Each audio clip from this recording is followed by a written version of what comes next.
The following program contains the opinions of the host, guests, and call-in participants.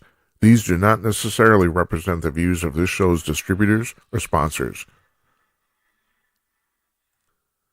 This program may contain obscene, profane, or otherwise objectionable language. Viewer discretion is advised.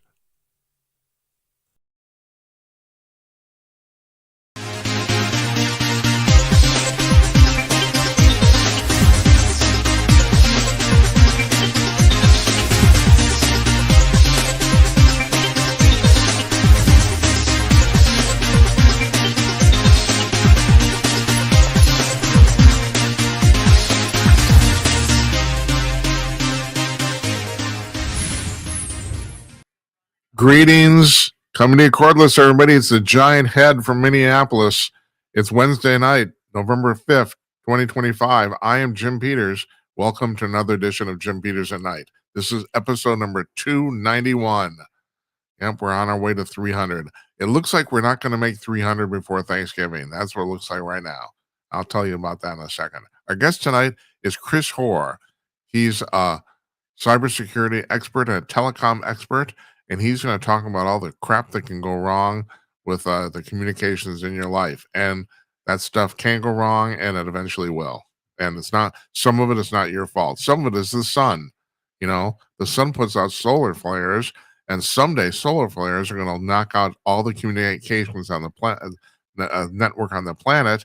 And you say, well, Jim, that's never happened before. Well, technically it has. It happened in the 1890s when there's virtually no communications. There was telegraph, and it knocked telegraph out worldwide. That's the biggest solar event that's happened in the last couple hundred years. So if one of those happens again, we're toast. You won't be able to get money out of an ATM, let alone talk to your mom. You know, and who's talking on the phone anyway? And I'm an old guy. You know, I still talk on the phone. Nobody wants to talk. It's all texting. And I got really, really big hands and really big fingers, and I'm terrible at it. Absolutely terrible. Yeah, that's tonight. We're taking tomorrow off. We've had this long planned. I have some medical appointments. I don't do well if they give me drugs. So I just as preemptive measure, and it's probably a good thing. We're taking Tuesday and Wednesday off next week too. And the reason is because 3 weeks ago, I had the flu for 10 days, and we're still backpedaling over here. I mean, I feel fine now, but that totally threw us off our game. We've been on pickup booking guests. We haven't booking any guests in advance. Kimberly's helped as much as she can, but she was sick too. Her and I 1-2 bang bang, and so yeah, so I'm taking a couple days off just to get our crap together. Now the week before Thanksgiving, when does that start? The 17th, if I'm right, off the top of my head. We're gonna have a full slate of shows, and I already know that Don Zorro's coming on Monday the 17th, and you all love him. I know that because you tell me. And also, we get a lot of views for those shows, and the shorts go through the roof, and it's great.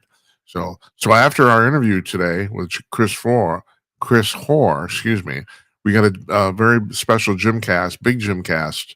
We're going to talk about the election. We're going to talk about a whole bunch of AI stuff. And today's the 50th anniversary of some UFO event, and we're going to talk about that too. So without any further ado, in 12 seconds, here's CHRIS HOAR. Hold on, everybody.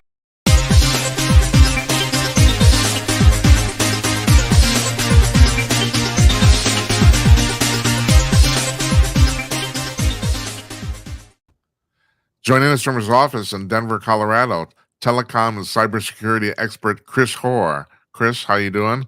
I'm great, Jim. How are you, sir? I'm good, thanks. You look good. You're looking good, man. The magic of television, right? Yeah, that's right. That's right. First of all, I want to get this out. I was going to ask you this before we actually started here. Are you an actual employee of sat123.com?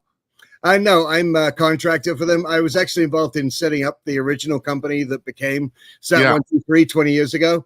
So I have a long time experience in telecommunications. I did think you had some history there, right? That's why I asked.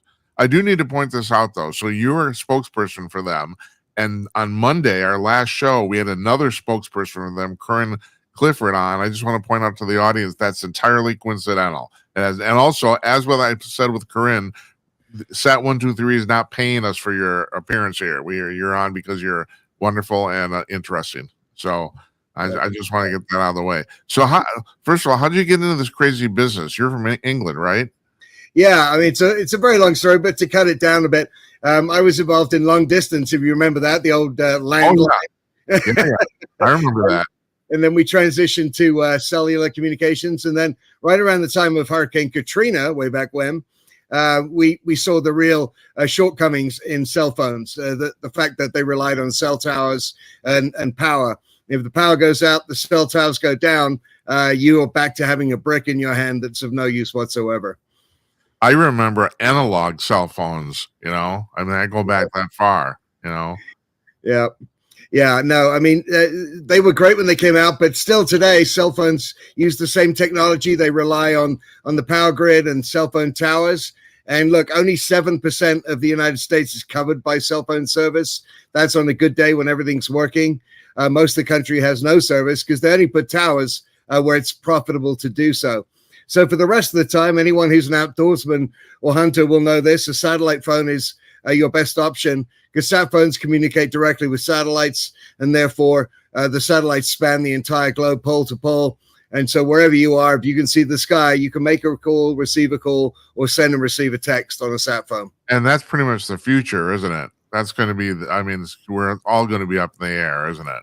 Yeah, I mean, I think pretty much pretty soon all cell phones, if we're going to still call them phones, are just going to be edge devices that run off the cloud with their own AI, and you'll be able to connect anywhere. But we're a little ways away from that. But right now, your average cell phone, does not enable you to make and receive voice calls anywhere and everywhere, whereas the satellite phone does. And that's why the U.S. military and first responders around the world use satellite phones, because they know when they're going into a situation, they can't rely on any kind of ground-based infrastructure. Yeah, the people, I'm going to mention SpaceX in particular, but others too, who are launching these satellites. People don't realize this. Most of these satellites are about the size of a softball now. I mean, and they put up hundreds of them at a time. Yeah, no, you're absolutely right. Yeah, they do. I mean, they're very low Earth orbit, which means they have to put up a lot of them. The legacy satellite phone networks are much higher up. The Iridium network has between 60 and 70 satellites up there. The Inmarsat has about 4 that are huge. But the Iridium network is the only one to this day that covers you pole to pole. And that's one of the phones that we provide at sat123.com. There's a lot of junk up in space. I don't know if you're aware of that. I mean, I just did a thing on a previous broadcast about the fact that people are saying that at some point now we're going to have to actually go up and collect garbage. It's like it's going to get too crowded for any real use. Have you heard about that? Yeah, no, absolutely. And we've already seen various collisions here and there, and I think we're going to see more of those in the future. And it is going to be a problem, and we can't just keep dumping waste in space. It doesn't go anywhere; it just orbits the Earth at least for tens of years before it comes crashing down. But we're certainly filling it up there. So your publicist actually pitched your appearance based on this, and I talked about this on the show. This thing that happened near the United Nations about a month ago, 6 weeks ago, where they found hundreds of servers and about 100,000 SIM cards, and it appeared that these people were going to basically infiltrate the phone network of the United States. Can you explain this, exactly what the setup was and who did it? Yeah, I mean, we don't know exactly who did it, but they were well organized and well funded. They had around 100 SIM servers, and each one can run from tens to hundreds of SIM cards at a time, or maybe even more. And the idea was to create a denial of service attack on the cell phone network in and around the United Nations in Manhattan and beyond by flooding those towers and the control planes and the backhaul with millions and millions of text messages a minute. It's the kind of attack we're used to seeing on websites, right? Websites down, denial of service attack. They're less common in the cellular arena, but certainly more concerning because they weren't successful because they weren't able to get this thing up and running. But had they been able to do so, I would bet dollars to donuts they could have overwhelmed the cell towers in that area and the backhaul in that area, effectively leading the cell towers to reject all calls or all messages in and out. And look, everyone relies on cell phones, right? So if you take those out, whilst emergency services do have backups, for the rest of us would be left without the ability to communicate. And they weren't successful. It was a small area, but look, if you can do it in one place, you can do it everywhere. And I think that's something we need to be concerned about. Sat phones wouldn't have been affected by this kind of outage. And again, that's why those in the know and the U.S. military and so on, they just expect this kind of thing to have no ability to communicate via cellular. Were they targeting the United Nations specifically? Do you know? I mean, I don't know, but I certainly, I don't believe in coincidences either. Oh, I don't either. The President Trump was there, of course, and many other world leaders. And that building is the most protected building in the country, as far as I know. But, it's not invulnerable. And, certainly taking out cellular comms would have been a great way to, give shade to some kind of attack or something else nefarious. So, look, even though it didn't come to fruition, thank goodness the Secret Service was able to intercept this before it was launched. But we need to be paying attention because we've seen these kind of tests of our other systems, power grids, water supply around the country, even attacks on air traffic control. And in my mind, we can't discount the fact that those enemies and nation states around the world who seek to destroy us, why would they not be testing to see what our reaction would be if they took out a part of the grid or a part of any other of our infrastructure, vital network? Right, absolutely. Has anything like this ever been pulled off previously? I've never, I understand there's a lot of different ways to do this, but the denial of service attack when it came to cell phones, I've never heard of before. Has anyone ever done that? I mean, there have been other documented cases that honestly, they don't come to mind right now, but they were much smaller and I don't believe they were in the US. But it's, look, it's just a technical certainty. These towers and these control planes that run these towers and the backhaul that services these cell towers, it's physical infrastructure. Its limits are known. And if you can exceed those limits, then all calls will be rejected or denied or won't go through. So, it's not rocket science for sure. But what I can tell you is that this attack was not a couple of guys with a grudge against the administration or anyone else for that matter. You can't just walk into a T-Mobile store and buy 10,000 SIM cards or whatever it was. They had 100,000 or more. You have to have a connection to that carrier and you have to have a lot of money. So this was a well-funded operation. And unfortunately, I don't think it'll be the last time we see it.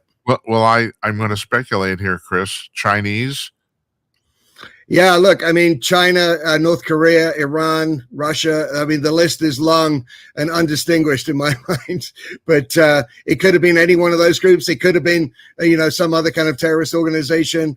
It could have been domestic, could have been foreign. We don't seem to know. We may never know. But what we do know is that, somebody tried to do it and I'm sure that they will try again. It only didn't work because they were caught. You can't catch every bank robber and you can't catch every terrorist trying to take down a network. Yeah. So this is not only a problem for people trying to do this. The sun basically tries to do this too. We have their solar flares can and have messed with communications network in the United States. There's this thing called, and this is off the top of my head, is it the Covington or the Covington incident in the 1890s? Do I have that right? I think so. It's I wasn't around myself, but no, I wasn't either. I know I look old, and I am old, but I wasn't around. No. Yeah, no. What that did, that the sun took out the communications network of the time, which back then was telegraph. It was telegrams. That's right, the telegraph networks. So there is, and it was after that the Faraday bag and the Faraday material was kind of developed as a result of that. But look, even if everyone loved us around the world, the sun is going to do what it's going to do, and it could certainly, with solar flares, can take out like all electronics. This is unfortunately this technology is now being weaponized by various countries, and I'm sure we're working on it as well.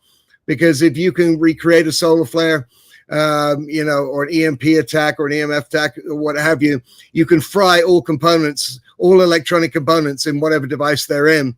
And of course, at the core of it, we rely 100% for our existence on electronics, electronic components, and power.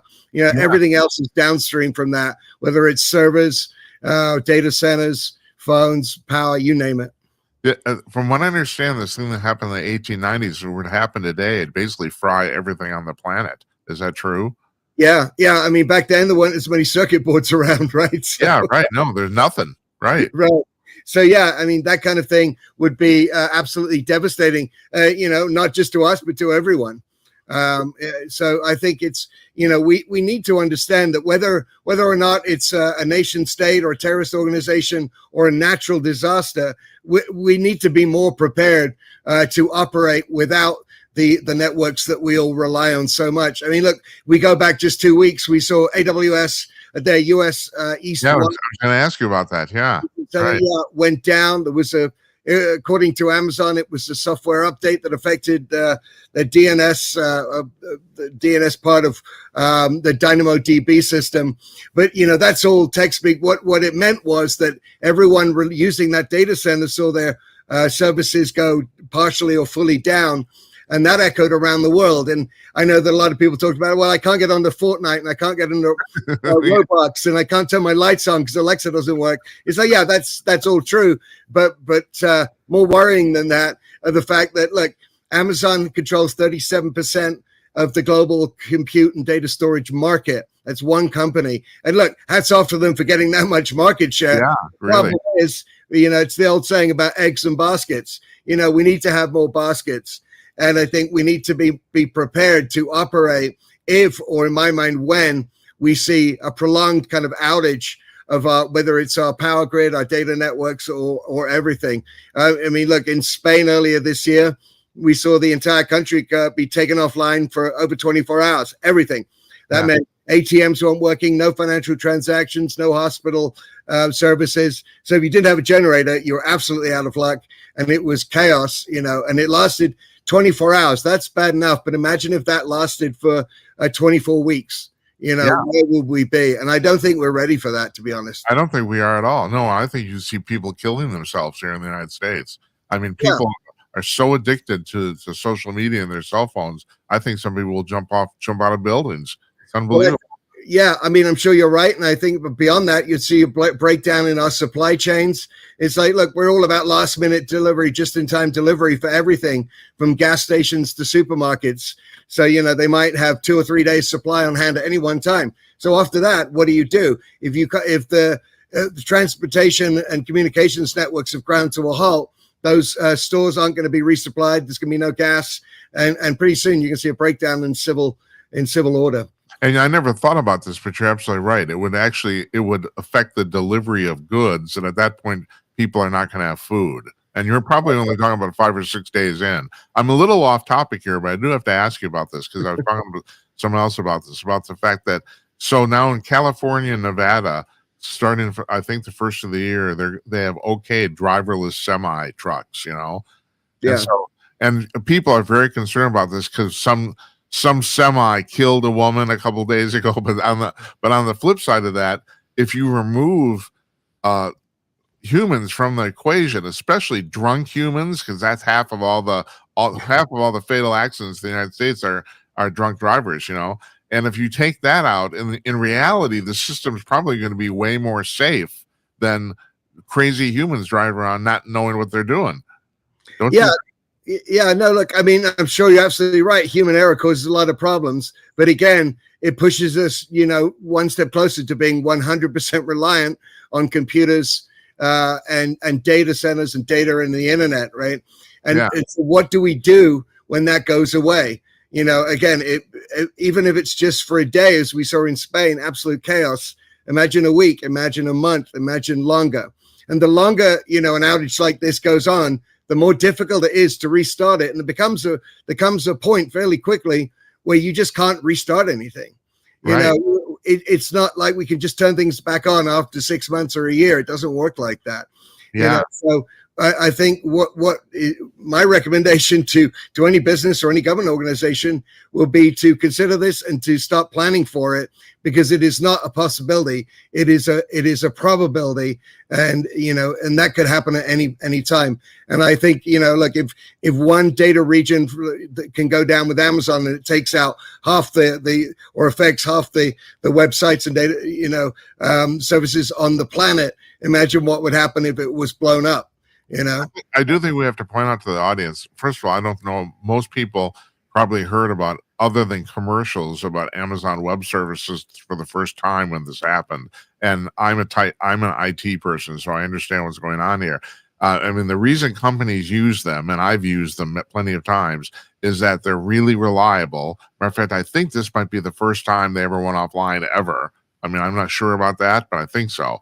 And also, they're relatively cheap. That's the other thing. And so you're talking about Amazon getting market share. I mean, kudos to them. I mean, they're providing a service for a very reasonable cost. But like you said, the problem is about a third of the world uses this. And if it goes haywire, you're not going to see your Netflix movie. I mean, and I'm just using as an example. Netflix moved from their own servers to AWS. When you watch a show on Netflix, you're accessing AWS. I mean, all their shows are on AWS because they decided that was cheaper for them, and it was probably. But yeah, you're not going to see the one company goes down, and all of a sudden your movie's not there, and that's the least of it.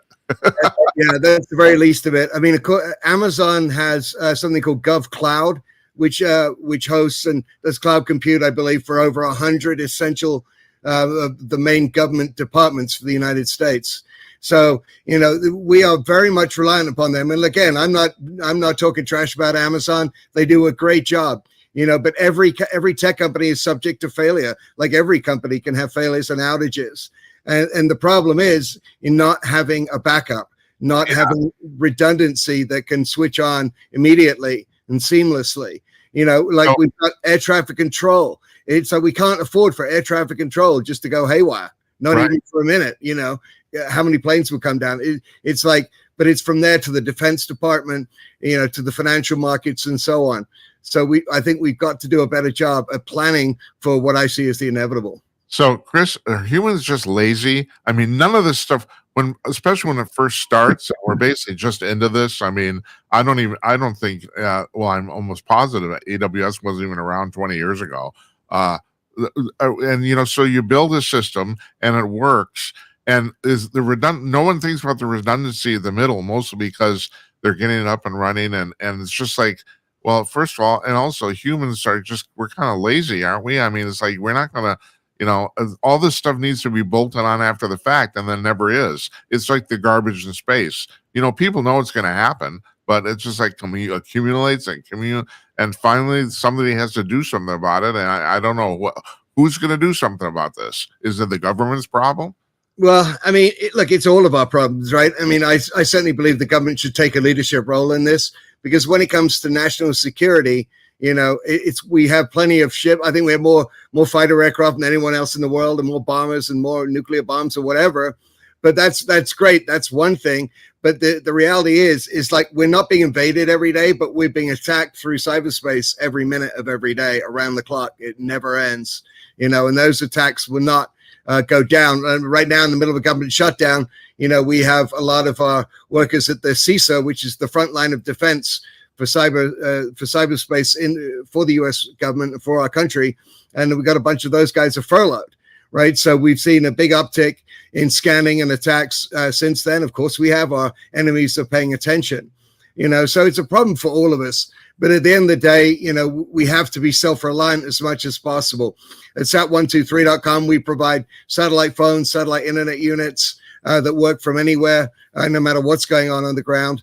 No matter if the power's up or down. We supply portable solar powered generators that can power everything from your handheld devices all the way up to your entire house. So it's things like that. These are real steps that you can take today, because look, no matter how well organized the government is or not, if we run into real trouble, they're going to have a lot of other problems, not just what's going on in your household. Yeah, so I think I don't want, I'm not shilling for your company here per se, but the fact of the matter is this stuff will happen. There's no doubt about it. I can't tell you when, but yeah, I mean, things are going to go offline just because they do. Nothing runs forever. Nothing does. Let me ask you about this. We do a lot of talking on the show about the UFO UAP situation. Do you have any thoughts on that regarding telecommunications? I mean, honestly, I don't spend enough time looking at that. I listen to some of the folks online. I used to listen to Art Bell back in the day, and he had some interesting guests on. But it's not an area that I'm familiar enough to talk sensibly about, or I'm just not as well informed as many of your guests are, I'm sure. Okay, all right. Well, I'm trying to replace him, so I don't know how good a job I'm doing. I don't know. Chris, thanks for joining us today. I really appreciate it. Absolute pleasure, sir. Thanks for having me on. Well, yeah, you come back again. We need to keep reminding people about this. The fact that you can't take this stuff for granted. So yeah, 100%.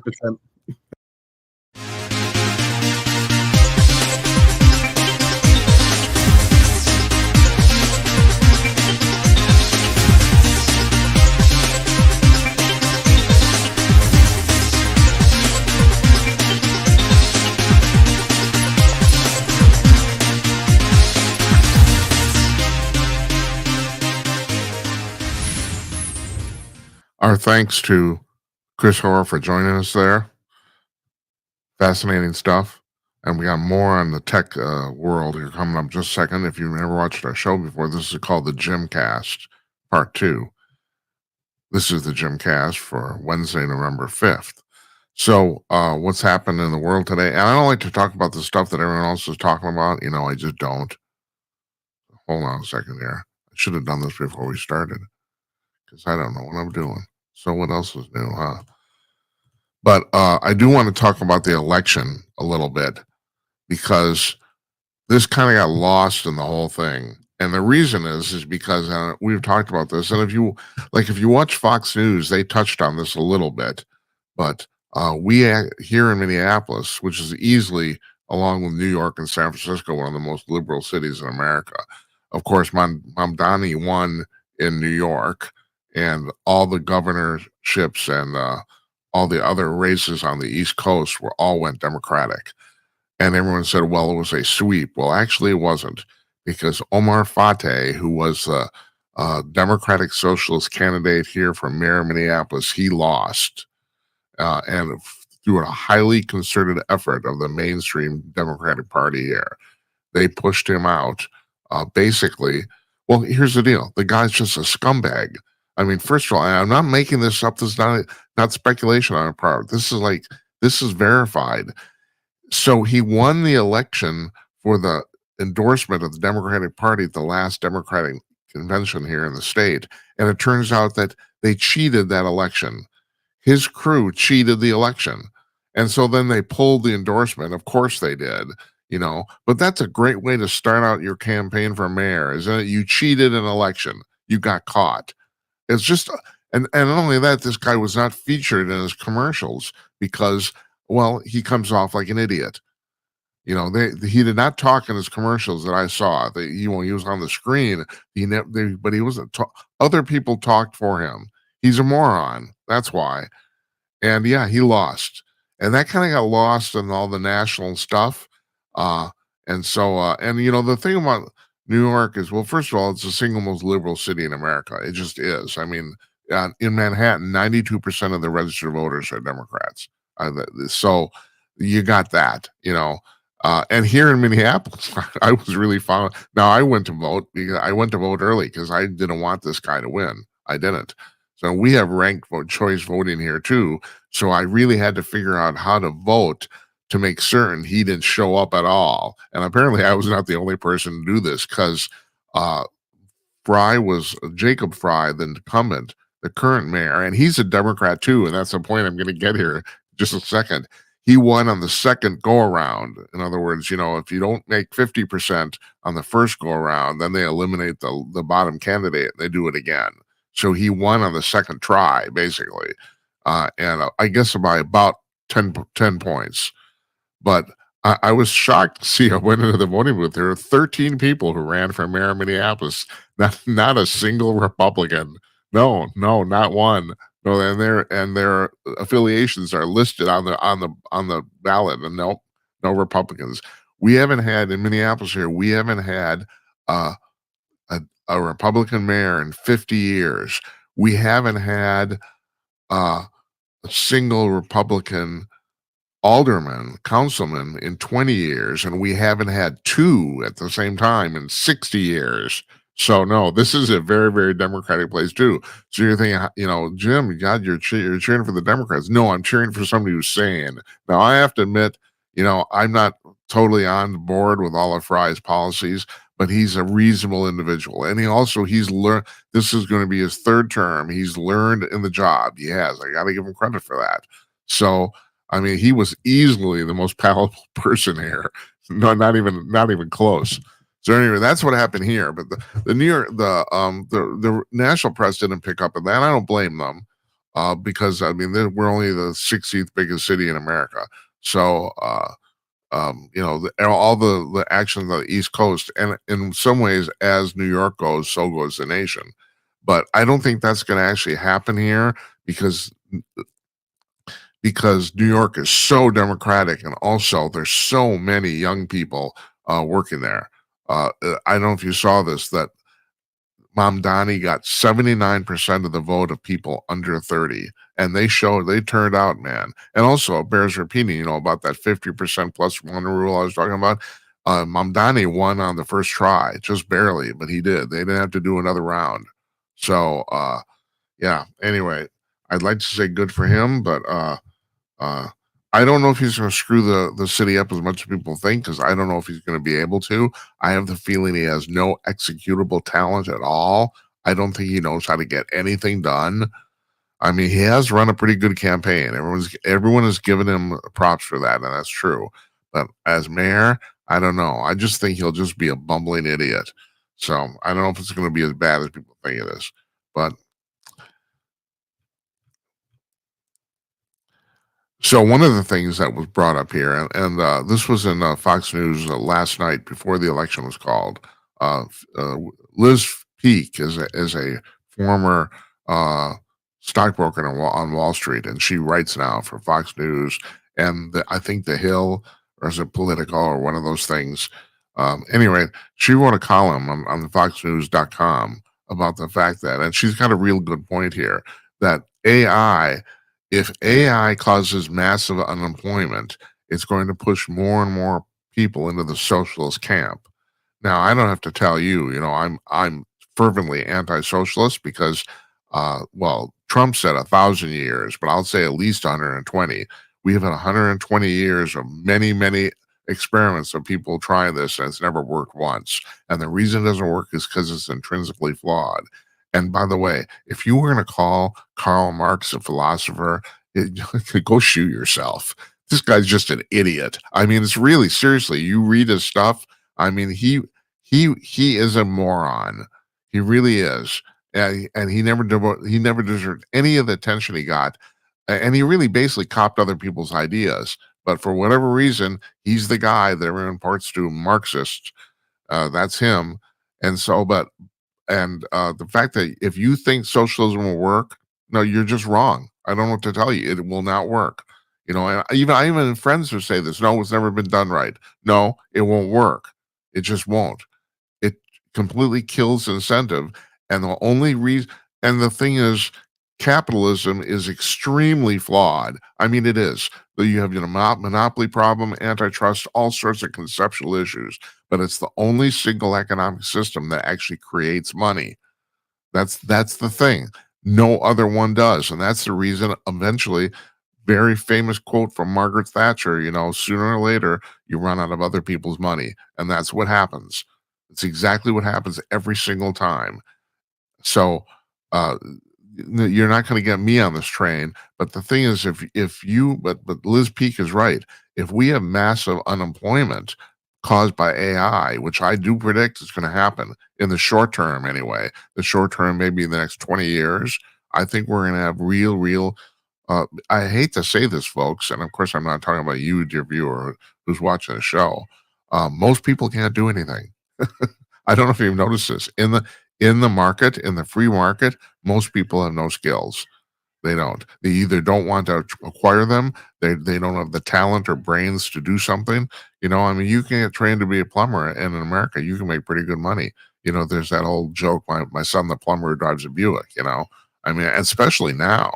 I mean, the trades are really up because for a generation, for 20 years, nobody did this crap. So now people, oh my God, look at this. People need plumbers. Yeah, they do. And plumbers are making really, really good money. So I mean, you can get a job, on Wall Street, or you can get a job, a clerical job in your town at some office somewhere, or you can become a plumber and make easy six figures. So I mean, I know my plumber, Steve the plumber. He's literally my plumber.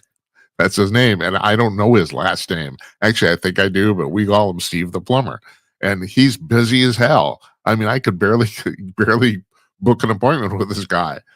So, but my point is, most people, it's true. Most people in the free market of capitalism don't have any real skills to offer. You can be trained to do stuff, but most people either don't want to be trained or don't have the ability or brains to do that.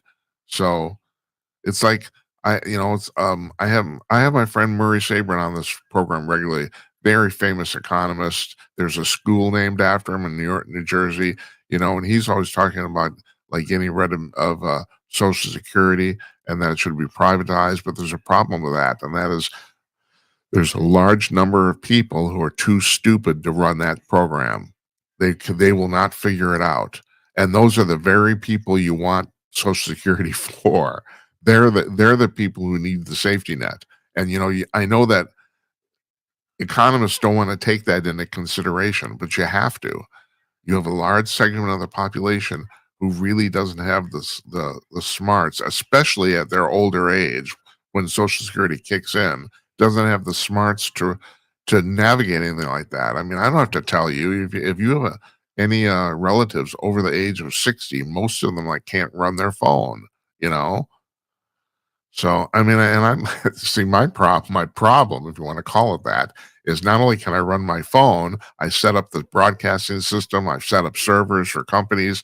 I was a professional at this, and now everybody calls me. Everybody. So anyway, I bring that up because Liz is right.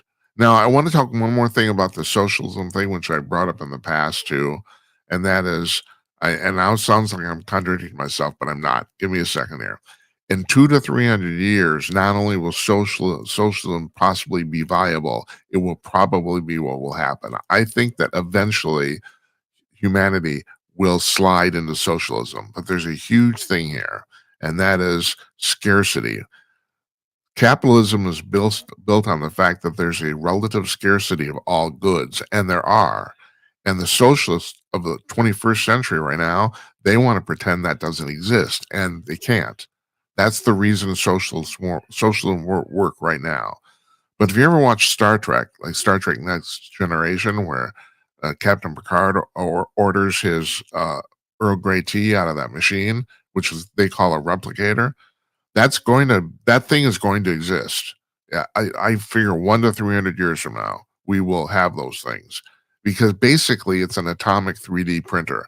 That same 3D printer you use to build models or whatever the hell you're building with, it's the same deal. It's taken to an atomic level. I don't know if you know this. GE makes jet engines, and right now they print the entire jet engine, the whole thing, on one massive, enormous metallic 3D printer, the whole engine. So they all turn out exactly identical.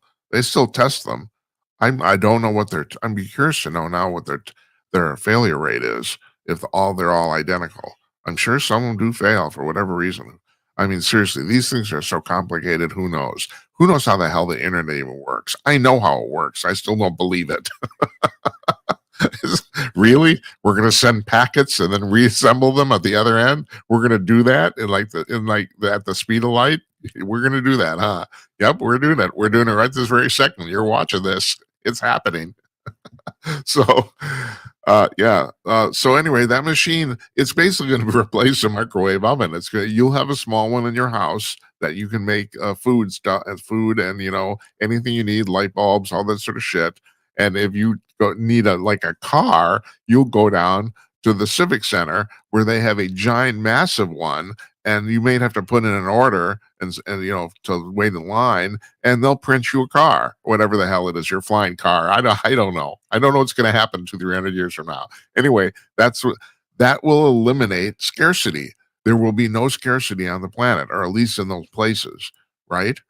So, and if you talk about capitalism based on the concept of scarcity, well, then how do you run it? It's basically right now we can copy like an MP3 file, music. Make an exact copy of it and send it all over the place. And that in many ways, killed the music industry. Not really, because now they're charging on streaming. I think to stream every song on Spotify, I think the artists or the producers get paid. This is off the top of my head. 0.0000012 cents for every stream. Well, you used to get $1 for selling a single and $10 for selling a vinyl record, So I don't know. People unless you're Taylor Swift, no one's getting rich at this anymore. That's kind of the problem. It's democratized the process. You have a lot of artists on Spotify who are making $12,000 a year, but before it was either kind of all or nothing, you know.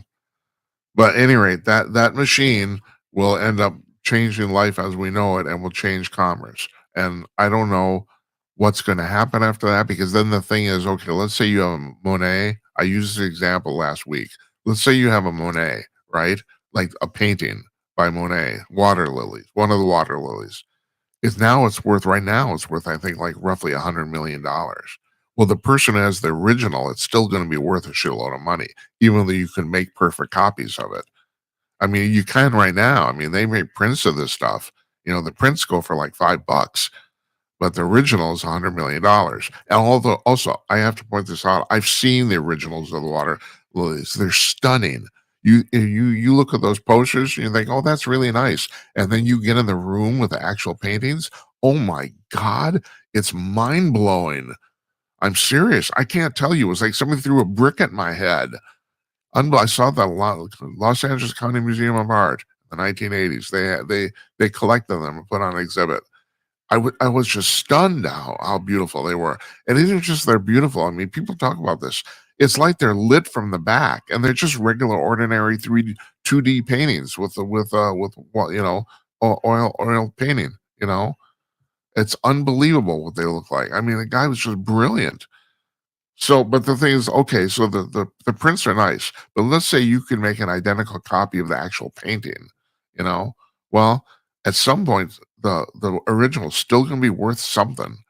So I have no idea how we're going to handle this, but the reason I bring this up is because I do think that at some point in the future, 100 to 300, 200, 300 years from now, socialism will be viable, but not now.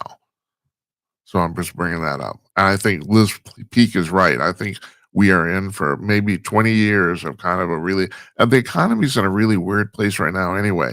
I mean, a lot of the metrics are way up. I mean, right, what's gotten lost in the shuffle and the fact that everybody hates Trump is the fact that real wages, like during his first term, real wages are actually rising and only in like 9 months. They've gone up. On the other hand, you have plenty of people who said the stock market is in a complete bubble and it's going to crash because it's doing almost too well.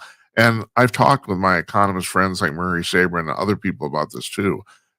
As the 21st century has gone on, the regular economy seems to be more and more divorced from Wall Street. What happens on the stock market doesn't seem to have any relation to what's happening in the rest of the rest of the economy at all. And that wasn't the case in the 20th century. They were kind of sort of lockstep. If the regular economy was bad, Wall Street was bad, and vice versa. And so I don't know. It's kind of weird. And also inflation is down, but people don't seem to be feeling it. And I gotta admit, I do the shopping for our family. The prices in the grocery store are still up. I keep track of all this stuff mentally. I do. My wife likes these peanut butter Rice Krispie bars. They're handmade at one store. They sell them for $2.50 a piece at one grocery store here in town. Now they're $3.50. That just happened last week. That's just one little example. I keep track constantly. Prices are still going up, and I don't know what to make of it. Now beef is an exception. Beef has gone up like 20% because the whole beef market in the U.S. is completely screwed up by disease. Certain cattle ranchers, I don't really understand it. All I know is that's an outlier though. That is 20%. The actual inflation in the United States right now, if I'm right, is 2.6%, I think, that's the last figure I heard. And anything under 2% is considered normal. Now, I heard Trump today. He's giving a speech in Miami, and I think he said it's 1.7%, but I don't think that's true. I think it's a little over that. Anyway, it's almost back to normal, almost after 4 years of wild ride with Biden. And yet people are complaining about it. Like I said, in some ways, people have a right to complain. So Trump's he knows this. He's on the clock here. They've got to get their shit together by October of next year, if not sooner, or else the Republicans are going to lose the midterms. That's all that's going to happen because people vote on their pocketbook. It's the economy, stupid. Whatever you think of James Carville, he ground that into our head. All right, there was a lawsuit in Britain that finally touched on the thing I've been talking about here for months and months about the fact that I don't understand. Oh, there are content firms that are suing AI companies for using their content and training the AIs, large language models, right? Excuse me. I do this alone, folks. I nobody to actually go to a B camera when I drink water. So getting back to what I was talking about, these companies, they're suing the AI companies because they say, well, you're using our books, our videos, our movies, whatever, to train AI, because AI basically just gobbles up everything on the internet, and then regurgitates it. Also, I mean, it is trained also in language so that it can talk to you in a reasonably human manner. But that said, it goes through all this content, and the AI companies have been sued for this. And I've said previously, I don't quite understand where the copyright violation is. Now, I just to reiterate, I consider myself because of my background, I spent most of my life in the entertainment industry. I'm an expert at music copyright law, which is unbelievably complicated. You don't even want to know. It's like, it's a very narrow scope for me. I don't really understand copyright much outside of music. I don't. So, but I'm looking at what they're alleging, and I'm thinking, well, Jesus, it's like the AI gobbling up some movie is like me watching the movie. It's the same thing. I watch it once, and there it is. I know what it's about, right? And it's the same thing with AI. The AI watches a movie, and it may or may not save a copy of it, but does not regurgitate it. It doesn't.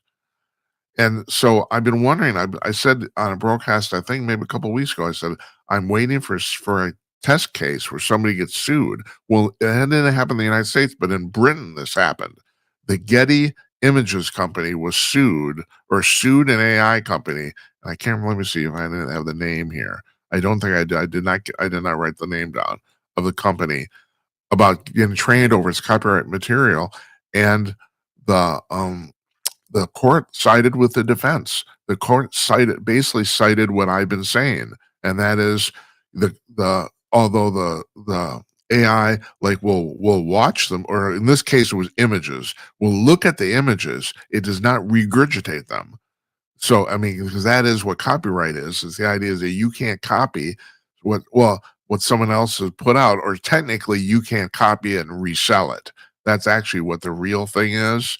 under certain circumstances, you can copy it and display it, but that's called fair use. Usually, if you want to comment on it, or you're educating people, and here they're educating a computer, and the court ruled what I was talking about the fact that um, there's no copyright violation. This is going to be huge. This is going to give the AI copies companies in the United States get them off the hook for zillions of dollars that they would have to pay. Although some of them have paid licensing rights anyway, and I'm sure some of them will continue to do that just to be in good graces with other corporations, just to be kosher. It's probably worth their trouble to pay for it. But the fact is that they may not have to. Now, this was in the UK.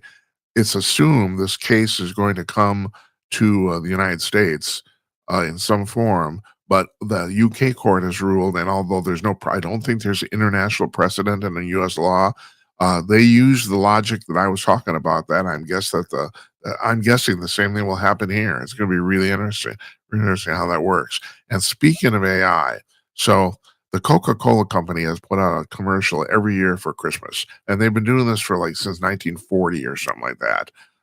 Every year there's been TV. So let's say 48 for sure. This year, they did the entire commercial via AI, and everyone was talking about it. Now, I don't know about you. I've gotten to the point where I can spot an AI video now a mile away.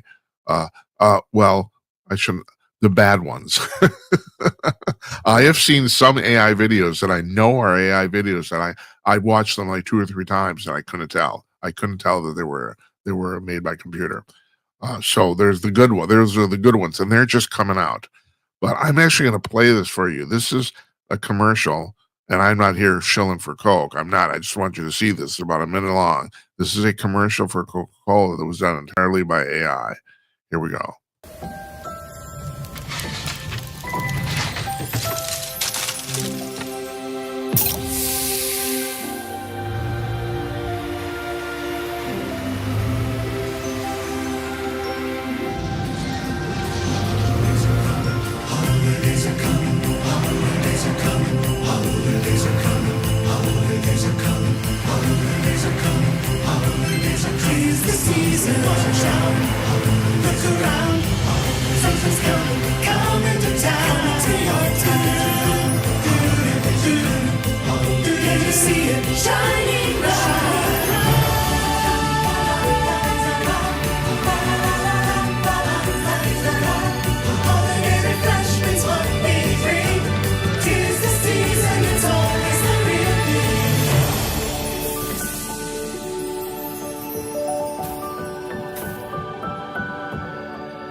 Shining bright, 'tis the season, it's always Coca-Cola.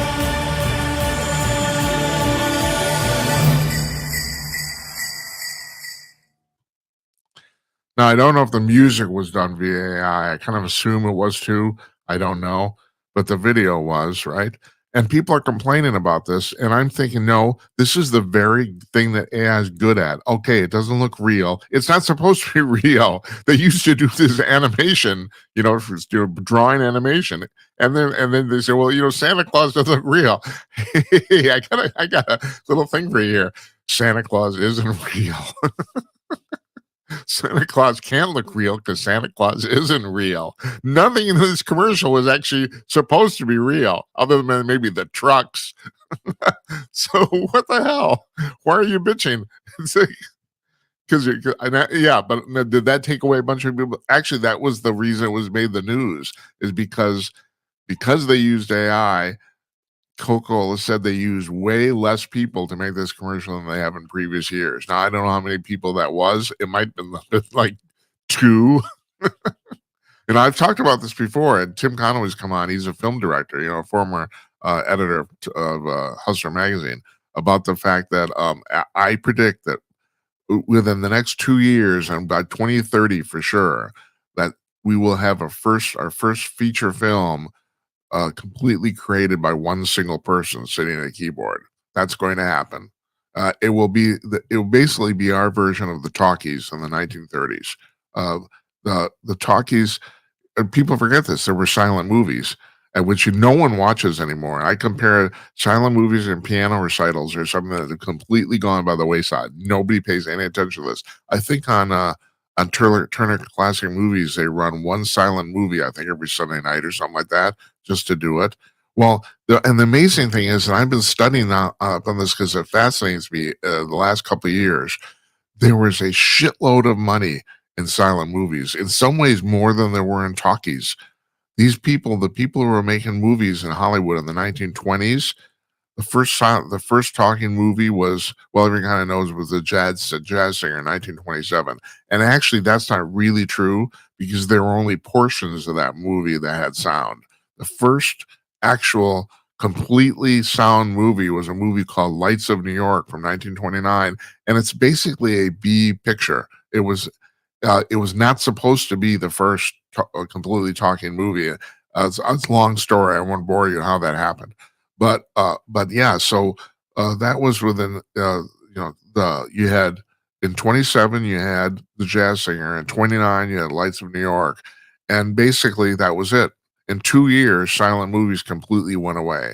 Now it'll be really interesting. When this happens, this will be a harbinger too.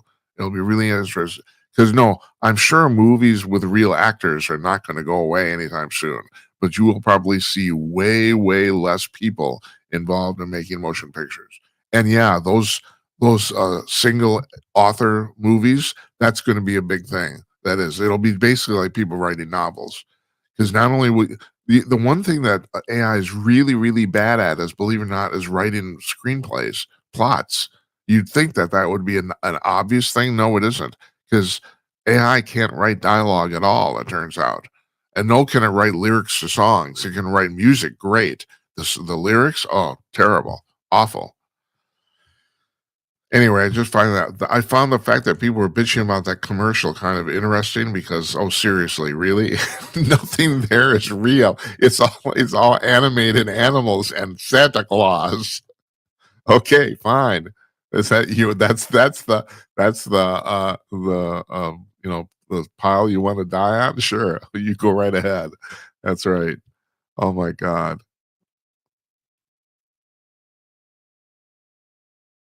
Well, and this is a corollary to that. Speaking of Spotify, somebody sued Spotify. Some artists have sued musical artists have sued Spotify because they contend that Drake, the rap artist Drake, uh, artificially inflated his streams by the billions to make more money. And the thing about Spotify, the way it works is that Spotify takes its revenue, and then I think it's 70% of it, and divides it up all among its artists based on how many streams they accrued. So if Drake is cheating on that by the billions, that means somebody else is getting less money because it's all from a static pool. Like I've always said, the problem with people under the single biggest error or mistake, or not error, mistaken assumption of capitalism is that we're all sharing the same pie. We're not. It doesn't work that way. But here it does, because it contains ecosystem in one single country or company. So by inflating his streams, that means other artists are getting less money. And apparently, he's had a system set up, or actually, his record company did, because Drake is not actually listed in the lawsuit. There's a good possibility he didn't even know that was happening. But this doesn't surprise me at all. There's been shenanigans going on in the music business for 70 years, whether it was payola or all sorts of stuff. I mean, I'll give you an example, and I know especially people didn't believe this, but it's been rumored, and I personally think this is true based on what I know, that the artist Lana Del Rey, the only reason she became popular is because her father, who was a very wealthy individual, I can't remember his name, paid to have the social media gamed during her ascendancy as she started her music career. So she got on Saturday Night Live, never sold a record, based on millions and millions of streams people had requested. I think that time it might have been MySpace, I think. And it turns out the allegation has been that all that was fake. And I believe that that's true because I've told you this before. I know for a fact that 95% up until recently, up until before the start of TikTok, 95% of all the stuff online that people said went viral, quote unquote, was all engineered by somebody else. Almost all of it. Occasionally, something really does go viral, but not very often. Well, Sabrina Carpenter, as far as I can tell, her entire career is based on social media. I don't think it was not based on any. And now, basically, record companies only exist as promotional vehicles because they're not actually selling physical music anymore. So they actually exist. They take what's called, it's a 360 deal. So that before, the record companies only made money off selling records. Now they invest in an artist's career and they take a percentage of everything he makes, including merchandise sales, endorsements, everything, because there's no physical media involved. But so this does not surprise me at all. I just assume this happens all the time, and you folks should know that too. Let me give you another example here, and this is my personal opinion. Once again, I want to say I don't have any evidence for this. This is just my speculation based on what I know. I think Katy Perry's popularity is largely fake, and I thought that the entire time. It was largely manufactured by record companies and publicity firms, and that's kind of been proven because her record sales were never great and really now are piss poor. They're non-existent. And yet she has managed to stay in the spotlight and get paid by American Idol like $25 million to be a judge on that show. She's done very, very well for herself, but her popularity is greatly exaggerated, greatly. So yeah, this stuff goes on all the time, folks. And so I remember when this was alleged about Lana Del Rey, and I was reading about this. Well, I mean, I've been involved in this stuff, and I have. I tell you that I've actually been involved in these campaigns, and and there were people online saying, "No, that couldn't happen. That's impossible." And I don't know. It's just the naivety of people sometimes just amazes the crap out of me, you know. And of course, once they realize they're wrong, are they going to say, "Oh my God, I was wrong"? No, they don't. They just go on to the next thing. So the final thing I have tonight is that today, November 5th, is the 50th anniversary of Travis Walton saying he got abducted by aliens. This is a very interesting story. I'll tell you what else is an interesting story because I wanted to get the dates and the places right. I checked the Wikipedia entry on this. I don't know if you've ever done any reading on Wikipedia about UFO matters. They they do not buy it, the UFO experience at all. They will debunk every single goddamn article, and this one especially. They said that it's been widely proven that this is a hoax. No, it hasn't. It has been proven. Matter of fact, I have some, which give you some evidence to the contrary, and that the fact that Travis lied, even though he's passed every single polygraph test he's ever been given. It's mind blowing to me, and it's every single one. I mean, and sometimes I look at this stuff just for my amusement. In this case, I want to make sure I got the place right because I knew it was Arizona. This happened in the Apache Sid Greaves National Forest near Heber, Arizona. That's where this happened on November 5th, 1975. So let me set this up for you. Travis is one of 7 people on a logging crew, and they're in the forest actually doing commercial logging. And their day is done, and they climb into the truck, and they're driving out of the forest. Travis is not the lead person. Or no, he's...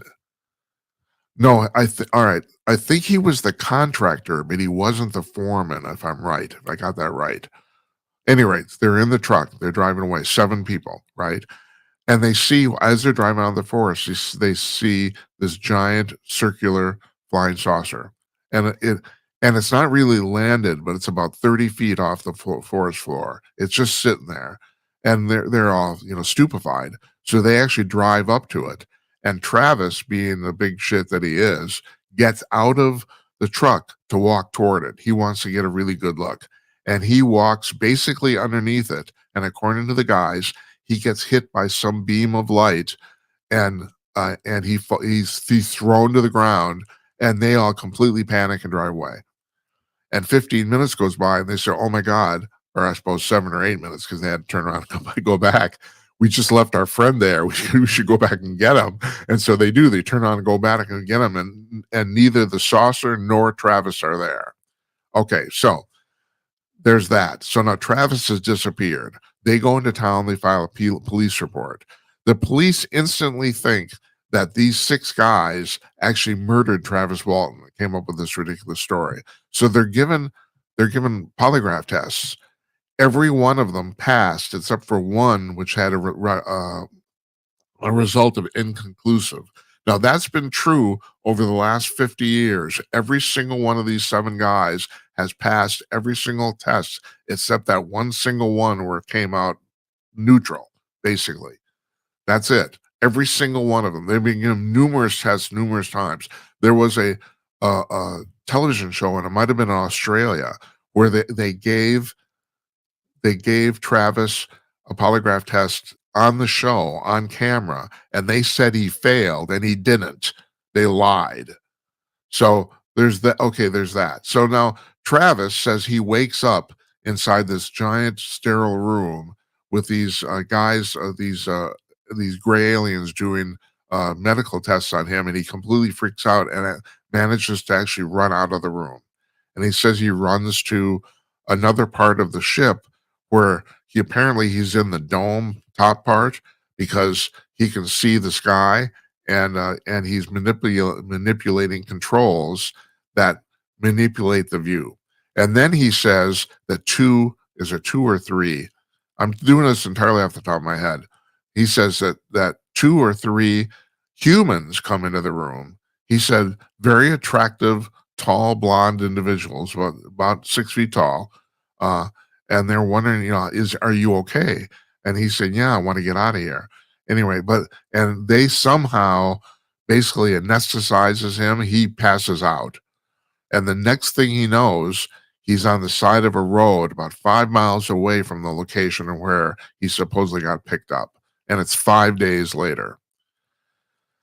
And he calls his brother-in-law from a payphone, and this starts this whole story in motion. But as I've said, every single one of these guys has passed every single polygraph test they've ever been given.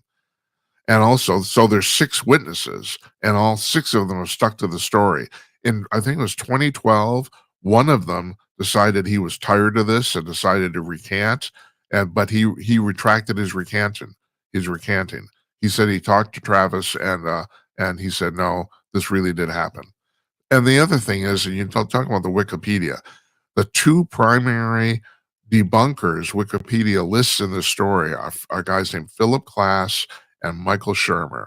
Now, we pretty much know for a fact that Philip Klass was paid by the government to be a professional debunker. And here's the reason we know this. It involves this story.